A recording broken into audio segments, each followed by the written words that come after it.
तो हेलो जी, हम लोग आ चुके हैं एक और नई हॉरर स्टोरी के साथ वापस, जिसको देखने के बाद आप लोगों का तो भूत से दूर जाने का मन करेगा, लेकिन भूतों का आपके पास जरूर आने का मन कर सकता है। तो चलो बिना किसी देरी के हम शुरू करते हैं अपने इस एक और नए हॉरर स्टोरी को।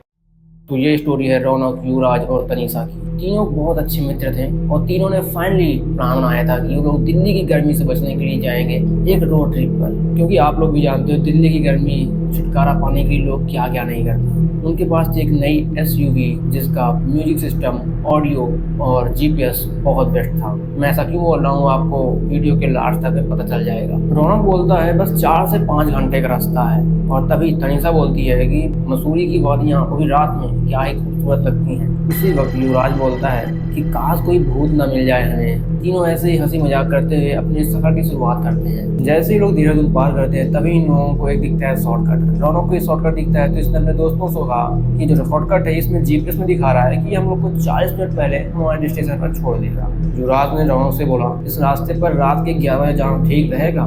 तनिषा तभी हंसते हुए युवराज को बोलती है डरपोक कहीं का, और तभी युवराज भी अपने ताव में आकर के उसने भी स्टीयरिंग घुमा दी और तीनों चल देते हैं इस अनजान सफर के लिए एक अनजान रोड पर। शुरुआत में तो रास्ता काफी यार ठीक लग रहा था, जिसमें काफी यार लोग एंजॉय कर रहे थे, म्यूजिक, फन और पता नहीं क्या क्या एडवेंचर आप लोग समझते होंगे। बाकी उसके बाद जैसे ही लोग थोड़ा सा आगे पहुंचते हैं उन्हें दिखता है कि वहाँ पर ना कोई दुकानें हैं ना कोई घर है, और इवन वहाँ पे ना हुई कोई एक भी गाड़ी आ रही है ना कोई गाड़ी जा रही थी। और इसके बाद उन लोगों को पहला संकेत मिलता है। एक बोर्ड था जिस पर लिखा हुआ था अंतहीन मोड़, इस रास्ते से आज तक कोई नहीं लौटा। रौनक ने इसको देखा और उसने सोचा कि किसी ने प्रैंक किया होगा और सभी ने इसको अवॉइड किया और उसी रास्ते पर लोग आगे बढ़ते गए। और तभी अचानक से उन लोगों का रेडियो अपने आप ही बिना किसी वजह से चालू हो गया और उसमें से एक फुसफुसाती आवाज निकलती है, जिसमें कि एक लड़की की आवाज थी। वो बोलती है कि तुम आ गए, आखिर आ ही गए। तनीषा आगे वाले सीट में बैठी हुई थी, वो काफी ज्यादा घबरा जाती है। तनीषा ने तुरंत ही रेडियो को बंद कर दिया, लेकिन उसके कुछ पल बाद ही फिर से वो रेडियो चालू होता है और दोबारा उनको वही आवाज सुनाई देती है कि तुम आ गए,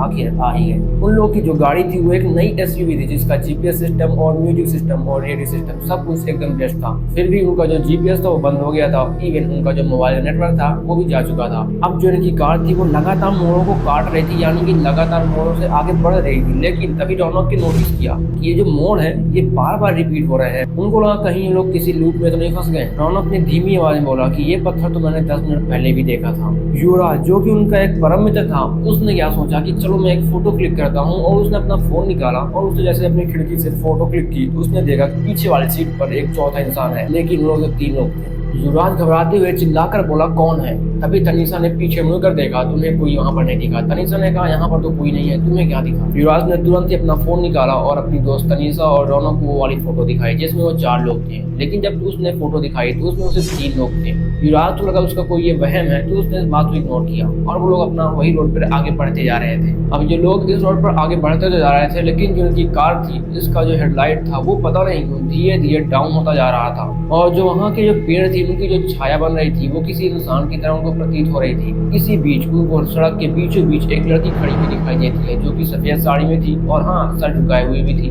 तभी रौनक जो कि गाड़ी चला रहा था उसने तुरंत ही गाड़ी पर ब्रेक मारा। जैसे ही रौनक ने अपनी गाड़ी पर ब्रेक मारा तभी ही उस लड़की ने अपना सर धीरे से उठाया, लेकिन उन्होंने देखा कि उस लड़के का कोई सर ही नहीं है और वो तीनों अचंभों में रह गए। तीनों की डर के मारे सिट्टी पिट्टी गुल हो चुकी थी, तो तीनों ने डिसाइड किया कि वो अब लोग मेन हाईवे यानी कि जो उन्होंने शॉर्टकट लिया था इससे दूर भागे, यानी कि पीछे मुड़ेंगे। उन्होंने कई राउंड मारे उस जंगल की, लेकिन उन्होंने नोटिस किया कि वो बार बार वही जंगल में वही मोड़ पे वापस आ रहे थे, यानी कि एक तरह से वो लोग किसी एक लूप में फंस चुके थे। तनीषा ने कहा कि शायद हम लोग फंस चुके हैं। इसी बीच युवराज की जो मानसिक स्थिति थी वो थोड़ा सा खराब हो रही थी, वो अपने में ही गुदगुदाया जा रहा था, पता नहीं क्या बोल रहा था। उसने हमको छोड़ दिया है, वो जो लड़की थी हमने उसको छोड़ दिया था इसलिए वो भी वापस आ गई है। तभी जब उन्होंने ऐसा सुना, यानी कि उनके दोस्त तनीषा और रौनक ने उन्हें पूछा कौन लड़की, तो उसने कहा वो साक्षी, और तब जाकर इनके सामने सच आया। इन्होंने 2 साल पहले अपनी एक दोस्त साक्षी के साथ यही रोड ट्रिप प्लान की थी। ये 4 लोग थे और इनका एक्सीडेंट होता है, लेकिन इस एक्सीडेंट में ये 3 तो बच जाते हैं, लेकिन साक्षी को काफी घायल थी और ये लोग छोड़कर उसको भाग जाते हैं, और वही साक्षी इनका अंतहीन मोड़ बन चुकी थी।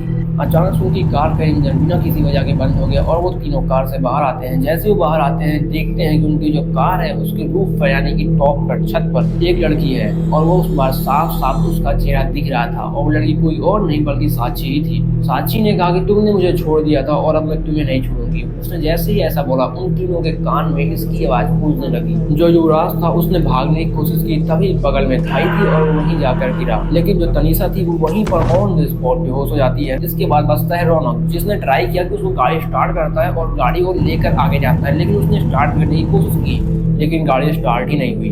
तभी गाड़ी की जस्ट सामने साक्षी आती है। उसका जो चेहरा था वो फूल से पूरी तरह से लथपथ था, उसकी जो आंखें थी वो पूरी तरह से काली थी। रौनक उसको देखने के बाद काफी ज्यादा सहम जाता है, एकदम डर सा जाता है। इसके बाद साक्षी बोलती है मैं अब लौट आई हूँ, अब मेरी बारी है। ऐसा बोलते ही चारों ओर एकदम सन्नाटा हो जाता है और सबके सब गायब हो जाते हैं। किसी को कुछ पता नहीं सब कहाँ है। अगले सुबह वहाँ के स्थानीय लोग वहाँ पे आते हैं और वो देखते हैं कि वो कार वहाँ पर पड़ी हुई थी और जो उसका इंजन था वो पूरी तरह से चालू था। लेकिन जब उसको पहचाना गया यानी कि उस कार को देखा गया, उसका रजिस्ट्रेशन नंबर, तो पता चलता है कि जो कार थी वही कार थी जो आज से 2 साल पहले साक्षी के एक्सीडेंट टाइम पर तहस नहस हो गई थी। पुलिस के रिकॉर्ड के अनुसार जो ये तनीषा, युवराज और जो रौनक थी, इनकी जो ये कार थी ये आज से 2 साल पहले ही खाई में गिर चुकी थी। तो आखिर ये तीनों थे कौन? और फिर एट द एंड उसी रूट पर एक और नया बोर्ड लग जाता है जिस पर लिखा होता है अंतहीन मोड़, एक और नई सवारी का इंतजार रहेगा। तो गाइज आप लोग बताओ कि आप लोगों को कैसा लगा ये हमारा स्टोरी। बाकी आप लोग कर देना चैनल को सब्सक्राइब, वीडियो को लाइक, और हम लोग मिलते हैं किसी और एक नए हॉरर स्टोरी के साथ वापस।